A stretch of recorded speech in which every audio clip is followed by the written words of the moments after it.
What's going on, y'all? It's your man, Stephen Bardo, coming at you with another edition of Bardo's Breakdown. I know it's been a little bit of time since you've seen me come on live and seen me do some things, but everybody has to take some time to recalibrate, do some planning, try to figure out what the next, 6 to 9 to 12 months will look like for Bardo Media / Bardo's Breakdown. Hope you guys doing well today. In this time of late July, August, maybe even early September, there's a lull in college basketball news. And so you've seen me do some interviews, and I'm going to start putting together some of my list, Big Ten best lists that I think will be really good conversation and will jog people's memories about how good this conference has been over the last 40 years and the type of talent that has graced the hardwood in the Big Ten Conference. We've had the announcement where USC and UCLA will be coming to the Big Ten, and it appears as though that's not going to be the last of it. So it'll be interesting to see. But Bardo's Breakdown will have all that you need to know about what's coming up in terms of those two schools joining the Big Ten and possibly others as well. So today, I thought it would be interesting to start out the Big Ten's best list with something that's near and dear to my heart. The top 10 defensive players in Big Ten history, I consider myself to be one of those, but since I'm doing the list, I recuse myself from this list. So you won't see my name on this list, but you're going to see 10 great defenders in the Big Ten Conference. So let's start at number 10. And please comment, because I want to hear what you have to say, guys, because what's up, John? I think it's important that we get this engagement going because lists are good in terms of fostering discussion. And a lot of times when you do a list, there might be somebody I totally forgot that belongs in this list. And you, Bardo's Breakdown tribe, the community, basketball community, very knowledgeable, can bring that to my attention. So if I'm wrong, let me know. Let me get to my people first. Aaron Janowski, I wish Notre Dame would get off their high horse and join the Big Ten. Long overdue. Aaron is coming. They're not going to have a choice here. If there's another round of conference realignment, they'll come to the fold.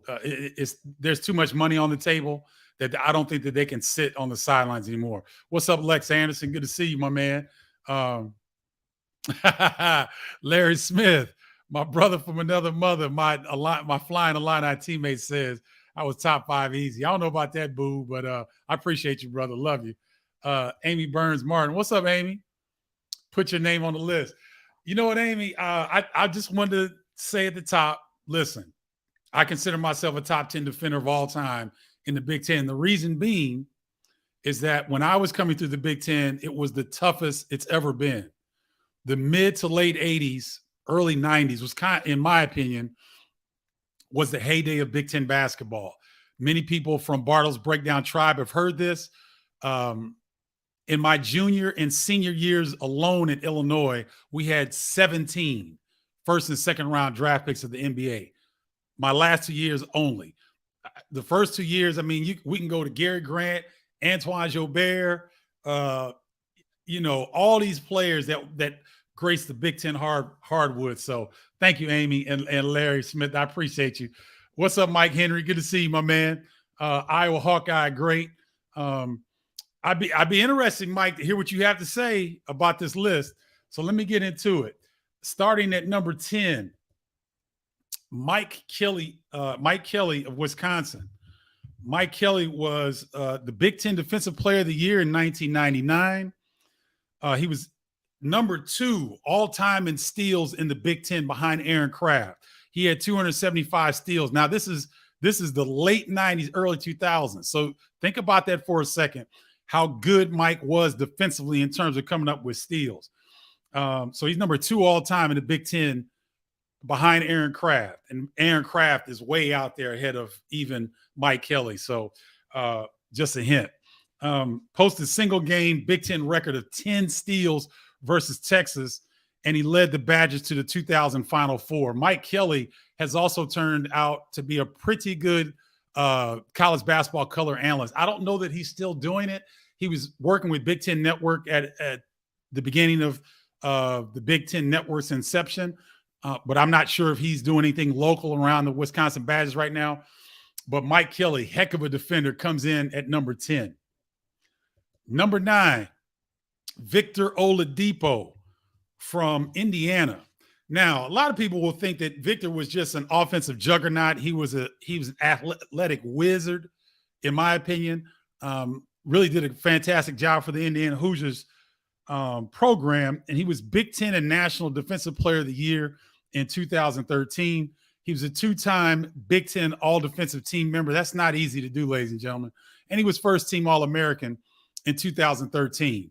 So Victor Oladipo, and, he was – people don't remember. They remember him from the dunks and the scoring and whatnot, but, man, he'd sit down on you, lock you up.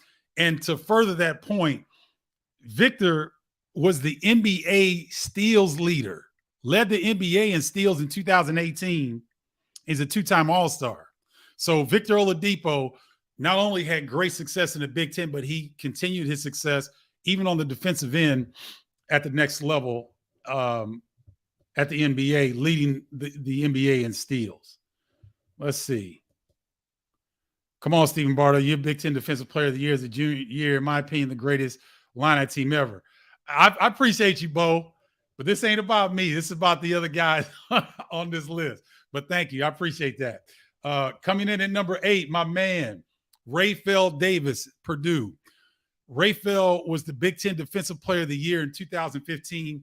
I remember watching The Journey, the Big Ten Network's Emmy award-winning show that goes behind the scenes. And I remember watching, to do the research for this show, I remember watching the Journey with Rayfel when he first got to Purdue, and to see him as a freshman struggling on the defensive end, to see him progress into one of the best to play defense in the Big Ten was really something to see.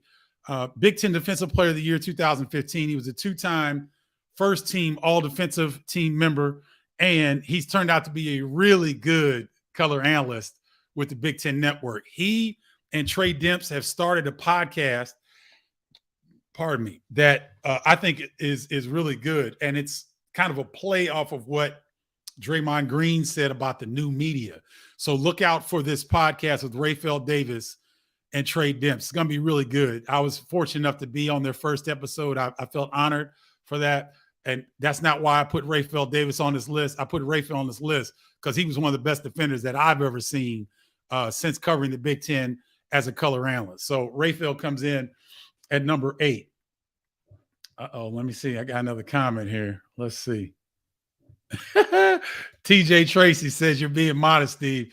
You're on the list easy. You and Kendall. Kendall was a steals leader, but Kendall wasn't a lockdown defender. And I know he tried to kick my behind for saying that. Kendall he was a good defender. He wasn't a lockdown defender. He took a lot of chances. And a lot of times he left us on the back end 5-on-4 when he didn't come up with a steal. So I think more than 50% of the time Kendall got the steal, but when he didn't, he kind of left us out to dry. So no, Kendall's not necessarily a lockdown defender, but he was a good defender. Lawrence Funderburk, that's a good call, Lex. Lawrence is an outstanding defender. I don't think he was Defensive Player of the Year. And if you notice the guys that are on this list, you have at least got to be at least a one-time Defensive Player of the Year recipient. If you're not on this list. I do not think Lawrence was a Big Ten Defensive Player of the Year. I may be mistaken, but I don't think so.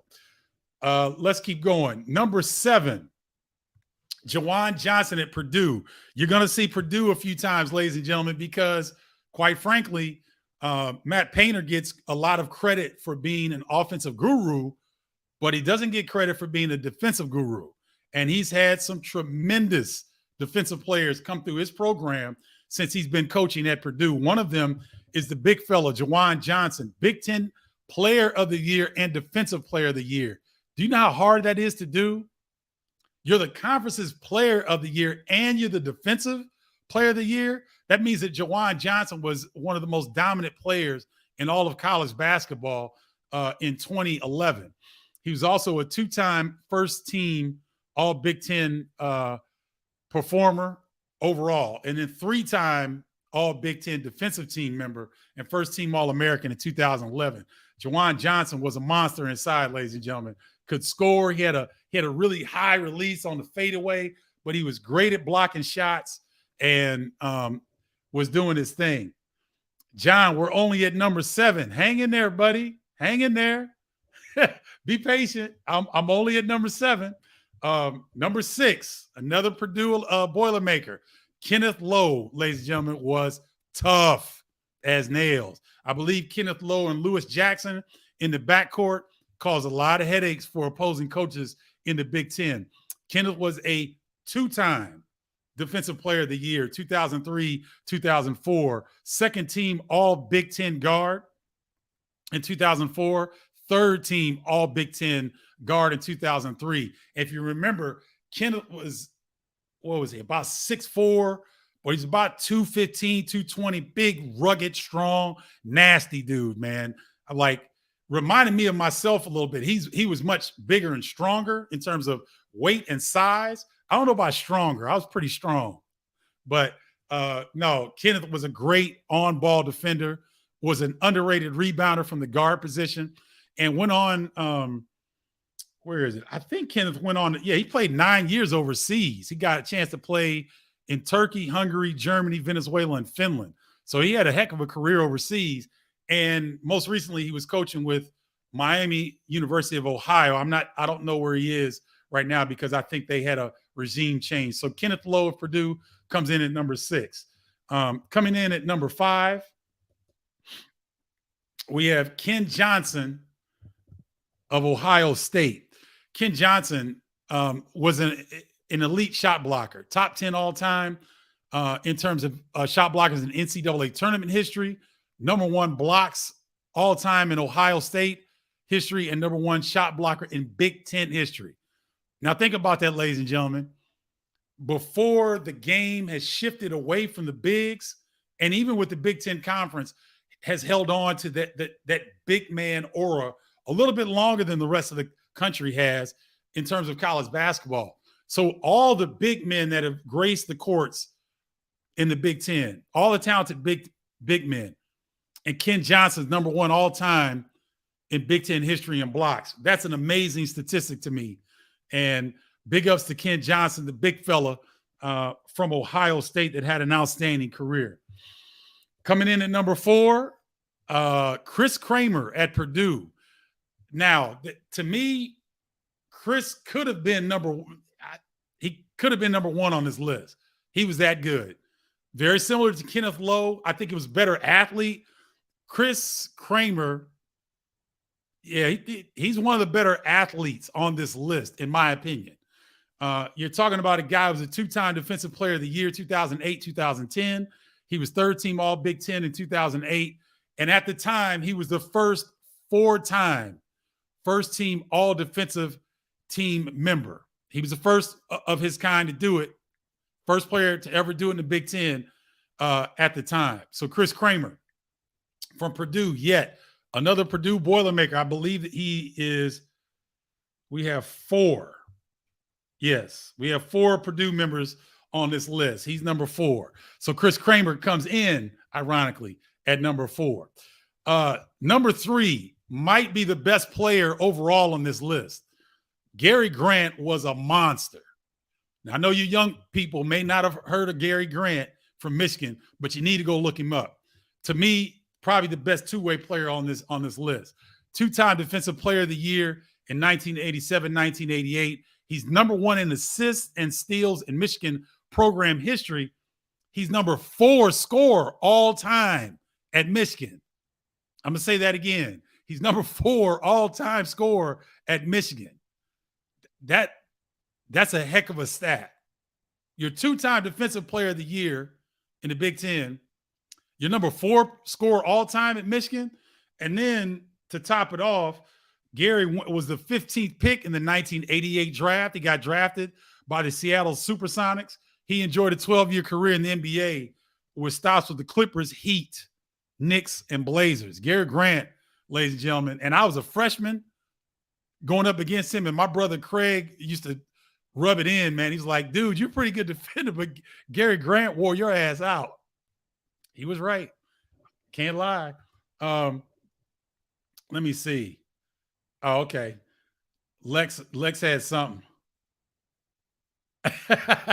John, John John Harpo says, I'm not young. So I know Gary Grant was a beast. Yes, he was, John. He was phenomenal. Had a little funky jump shot, but could knock it down, could get to the hole. He was wiry, strong, really tough to knock off his path. Just an outstanding player there. So he comes in at number 3. Illini fans will be pleased. Number 2, Bruce Douglas of Illinois. Bruce Douglas is a 2-time Defensive Player of the Year in the Big Ten, 1985, 1986. Similar to Gary Grant, Bruce is number 1 in assists and steals in Illinois program history. That's incredible. And he was a 3rd-team All-American in 1985. Bruce Douglas was on that Elite 8 team from Illinois that had to go to Rupp Arena to play Kentucky in the Elite 8 for a trip to the Final Four. Kentucky beats Illinois on a controversial call, a non-travel on Dirk Minifield, and Kentucky, I believe, escaped 54-51. That game changed the rules in the NCAA tournament to where you cannot, they took away going to people's home venues to advance through the tournament. So that was a landmark game where Illinois almost broke through, almost beat Kentucky at Kentucky in the Elite 8. And that Bruce Douglas was the point guard on that team. And he ushered in an era, a very successful era of college basketball success for the Illini program. Bruce Douglas, number 2, my number 2 defender of all time in the Big Ten. And I want you guys to guess who's going to be number 1. Joe Frederick says Bruce was special. Yes, he was. Bo Singer, I'm trying to say in the Big Ten was a tougher league, I think, back then as far as making the NCAA tournament, because you didn't have a 3 or 4-day conference tournament until 1998. I know the Big Ten's tough now, but they only took the regular season champion. No, Bo, they didn't only take the regular season champion. You had at-large teams as well. So I can't remember, but I'm going to take a stab at this. Michigan, Illinois, Indiana, Iowa, Ohio State. I don't think Purdue got in that year. I believe we had 5 or 6 teams in 89 from the Big Ten, and Indiana won the regular season. We came in, so Indiana was first, Illinois was second, Michigan was third, Ohio State was fourth, maybe. Iowa was something like that. So there used to be at-large bids. It was tough to get in. It wasn't as easy, like you said. We didn't get that extra conference tournament, but we still got in. Joe Frederick, Bruce was special. Yes, he was. Yes, he was. Gary Grant, correct me if I'm wrong, but he did not go to Dunbar High School and play with Muggsy. No, I think Gary Grant was from Ohio. For some reason, McKinley High School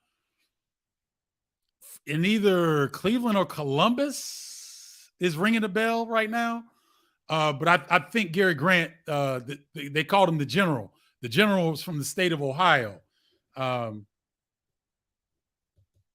Frederick, remember that game. Dirk Minifield definitely traveled.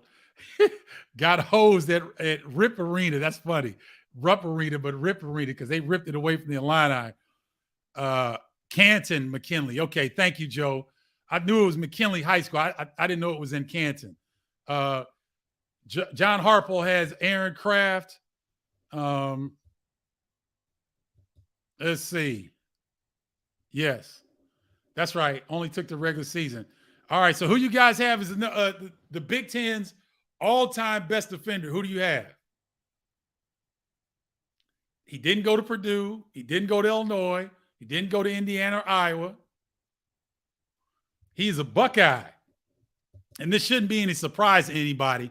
The number 1 defender in Big Ten history, in my opinion, on Stephen Bardo's list, on Bardo's breakdown list, is Aaron Kraft of Ohio State. Two-time Big Ten Defensive Player of the Year in 2012 and 2014. He was a four-time, similar to Chris Kramer. Chris Kramer was the first to do it. Aaron Kraft was also a four-time first-team all-team defensive team member. Man, say that 25 times. He was the Big Ten tournament MVP in 2013. I don't know if you guys remember Kraft that year when he won the Big Ten, when Ohio State won the Big Ten tournament. I believe Kraft advanced in the second round with the last second three. I don't know if you guys remember that. He had the ball. I cannot remember who they were playing. He had the ball at the kind of the not, it's between the top of the key and the wing. So kind of the right elbow extended on three. And he's sitting there and he's directing his teammates and he just walks into a three. And he wasn't a good three-point shooter, but there was absolutely no hesitation. He drains it. Ohio State goes to the Sweet 16. One of the clutch performers in Big Ten history, Aaron Kraft of Ohio State, is my number one defender of all time in the Big Ten. Let me get to what yep, everybody said Aaron Kraft. Okay. Taking more than one team for the tournament started in the early 70s. Okay. So there you have it, ladies and gentlemen. Read them and weep. Let me go through it real quick again. Number 10, Mike Kelly from Wisconsin. Number 9, Victor Oladipo from Indiana. Number 8, Raphael Davis of Purdue. Number 7, Jawan Johnson of Purdue. Number 6, Kenneth Lowe, also Purdue Boilermakers. Number 5, Ken Johnson of Ohio State. Number 4, Chris Kramer of Purdue. Number 3, Gary Grant of Michigan, who I think is the best player on this list, best all-around player on this list. Number 2, Bruce Douglas of Illinois. And number 1, the best defender in Big Ten history, goes to Aaron Kraft of Ohio State. Let me see what you guys think. Lex Anderson, you like nice list. Thanks, Lex. I appreciate it. Look, come at me. Let me know if I'm wrong. You guys know, you guys that are part of the Bardo's Breakdown tribe, you guys know I want to get it right more than I want to be right. Does that make sense? I want to get it right more than I want to be right. So if you want to be like Mike Henry, you want to be like Lex Anderson, you want to be a part of the tribe, text me to 312-847-2739. That's 312-847-2739. You guys are watching Bardo's Breakdown, number one digital basketball show that you're going to find out here. And thanks once again for joining. Again, share, comment, and like this video. It really helps the channel grow. Trying to grow Bardo's Media on YouTube. Really want to grow that platform. Thanks for rocking with me. Bardo's Breakdown tribe, as always, I appreciate it. I know it's a little bit different time than I normally come on, but it's off season. It's summer. People hanging out. I need to get it done early because it's a house music festival tonight on the lake here in Chicago. You know your boy will be there. All right. Thank you so much for watching, guys. I really appreciate it. Hey, like I said, share, like, comment, and subscribe to Bardo's Media, Bardo Media on YouTube. It really helps the channel grow. I appreciate it. Let people know. Share the list. Tell me if I'm wrong. I want to get it right. You can put my name on there. I'll be flattered. All right, guys. Thank you so much. Really appreciate you. Love you. Have a great day.